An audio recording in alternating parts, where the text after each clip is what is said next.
Quelqu'un m'a reconnu. Une admiratrice d'avant la guerre. Elle s'appelle Annette. Elle voulait tout savoir sur moi. C'est votre professeur. Elle s'appelle Rachel. Attaque. Votre mari a tort. François est né pour la musique. Vous voulez quand même pas faire de mon fils un pianiste? Ce n'est pas avec Mozart et Chopin qu'on apprend la comptabilité et le commerce. Mais j'aime le piano. Toi, tu te tais.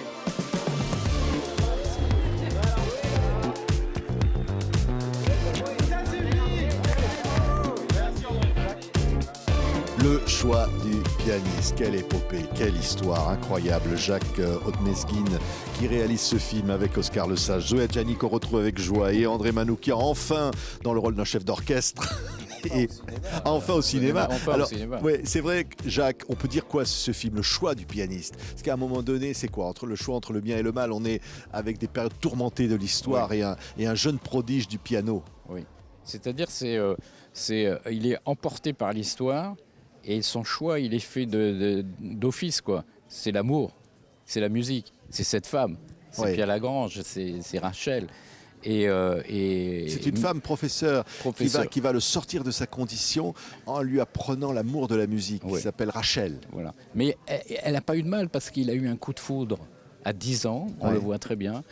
Et il entend de la musique pour la première fois dans son grand salon bourgeois, avec un papa Toretton qui domine, Philippe Toretton, qui domine tout ça. Et il ne comprend pas bien qu'est-ce qui se passe. Il regarde et il voit que cette femme et la musique, la beauté de cette femme et la musique se mélangent. Et donc toute sa vie, ça va être le choix. C'est la musique, c'est elle, c'est la musique, c'est elle, jusqu'au moment où, au bout, il n'a plus le choix. C'est elle et la musique jusqu'au bout, jusqu'à la mort. Parce que l'histoire va les rattraper. Regardez, le choix du pianiste. Je crois que la Philharmonie de Berlin cherche un pianiste. Il veut que l'art serve la propagande. Qu'as-tu à te reprocher? Peut-être que je l'ai été un peu. On arrête les juifs dans Paris. On n'est pas un peu. On est collabos, on l'est pas. Vous avez laissé parler votre cœur. Mais vous, vous avez joué pour Hitler. Nous allons sortir votre Rachel de Drancy. Mais bougez pas d'ici! Mais rien n'est gratuit dans ce monde. La femme qui t'obsède jour et nuit, que tu dois régler tes comptes. Quand elle fait de mal. Ce sont des juifs. Mais qu'est-ce qui peut naître de nous, à part la musique? On ne vit que pour elle. Il s'appelle François Touraine, c'est Oscar Lesage qui joue ce personnage incroyable, qui va avoir cette vocation de la musique, qui devient virtuose, mais on le disait à l'instant, on le voit dans les images, l'histoire va la rattraper, l'histoire tragique, Seconde Guerre mondiale.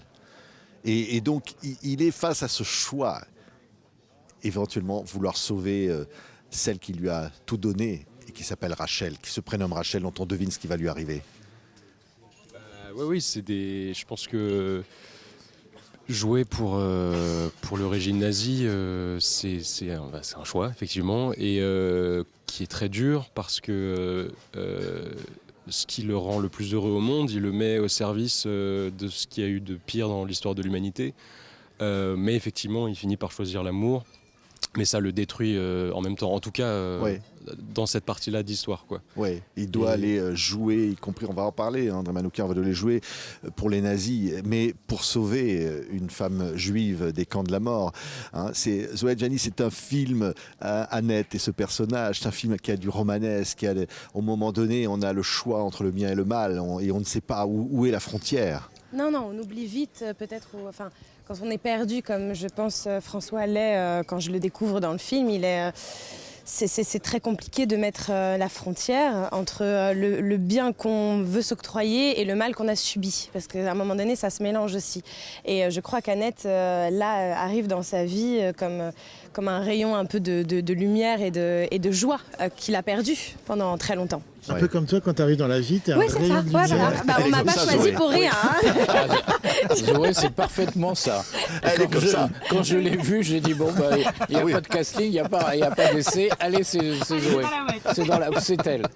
Moi, ce que je trouve aussi, j'ai vu le film il n'y a pas très longtemps, en réalité, il y a quelques jours à peine, et je l'ai dit à Jacques,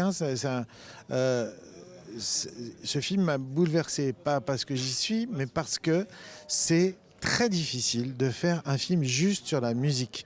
Quand vous êtes musicien, je vais pas raconter toutes les fois où j'ai été déçu par des sujets, tout d'un coup, par des biopics même, où on exagère, voilà, que ce soit sur des grands compositeurs. Je peux pas dire qu'il y ait beaucoup de réussite. Les Américains sont plus costauds, mais eux, on voit que c'est une machine hollywoodienne. Tout d'un coup, ce film traite exactement de toutes les problématiques de la musique, depuis l'apprentissage, depuis un gosse de 8 ans qui découvre la musique jusqu'à sa première audition, comment il fait pour y arriver, et une fois qu'il est là, qu'est-ce qui va se passer.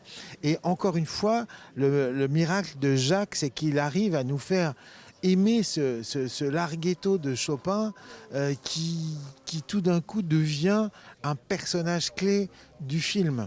Alors un larghetto, c'est pas quand tu t'es fait larguer par, par celui que t'aimes, mais je veux dire, et je veux qu'il raconte lui cette histoire, peut-être que c'est le secret de ce film. Vas-y, raconte l'histoire où quand t'as entendu le larghetto. Oui, on l'entendra le larghetto, tiens, on va le mettre après. En fait, ça a démarré parce que je rentre chez moi, je mets naturellement, je ne sais plus, c'était France Musique, et j'entends le deuxième mouvement de Chopin, je tombe juste de ça, massacré par un pianiste dont on dit que c'est le plus grand. Et comme moi, dans l'oreille, j'avais Rubinstein, j'avais Samson François, j'avais des gens comme ça que j'adore, mais j'étais horrifié, quoi. Et je me suis dit, tiens, je sortais d'une série que j'avais fait avec Ruggero Raimondi qui était formidable, et je me suis dit, tiens, ton histoire de pianiste, il faut que tu y ailles, et il faut que tu répares quelque chose. Et j'aime bien ce qu'il dit, la musique est devenue un personnage. Ce qui est rarement, et je m'en suis rendu compte, on en parlait, c'est devenu comme un acteur, une actrice, quelque chose d'insaisissable qui devient saisissable. Et le film a été, pour moi même, une révélation par rapport à ça. Je me suis dit, on ne peut pas ne pas compter sur la musique dans ce film. Comme quelqu'un de l'art, elle est là, elle est avec nous tout le temps. Ouais. Parce que moi, je vis avec la musique. J'ai tout le temps une chanson dans la tête, j'ai tout le temps un air dans la tête, et c'est impossible de vivre sans ça, quoi. Et ça devient un personnage dans le film. Et ça m'a dépassé. Je le disais, à chaque fois qu'il finissait ou qu'il finissait une scène, j'étais ému et je ne comprenais pas pourquoi. C'est extraordinaire. C'est leur musique intérieure, en fait, était dictée par la musique. Ouais. Et ça, c'est une chance formidable. Merci beaucoup, Jacques Odmezguine, et à toute l'équipe du choix du pianiste. On va se quitter avec le larghetto. André qui nous... Qui l'interprète magistralement. Qui va le diriger. Franchement. Qui va le diriger. Et Oscar. Moi, quand j'ai vu le film, j'ai cru que c'était lui qui jouait vraiment du piano. On avait un jeune pianiste qui a fait la doublure, qui est formidable. Ah, mais non, je croyais que c'était lui. Moi, je croyais que c'était lui. C'est lui, pardon. Ah, bon, qui s'appelle Oscar Le Sage. J'ai appris à faire semblant. Il a travaillé. Il fait super bien semblant. Il simule vachement bien. Non, mais il a travaillé plus d'1 an. Ah, oui. sur le larghetto. Alors qu'André, lui, il dirige vraiment. Lui, il joue pas. Merci à tous. Le choix des pianistes, formidable. Merci à vous. Merci. Trop bien. Super. Merci.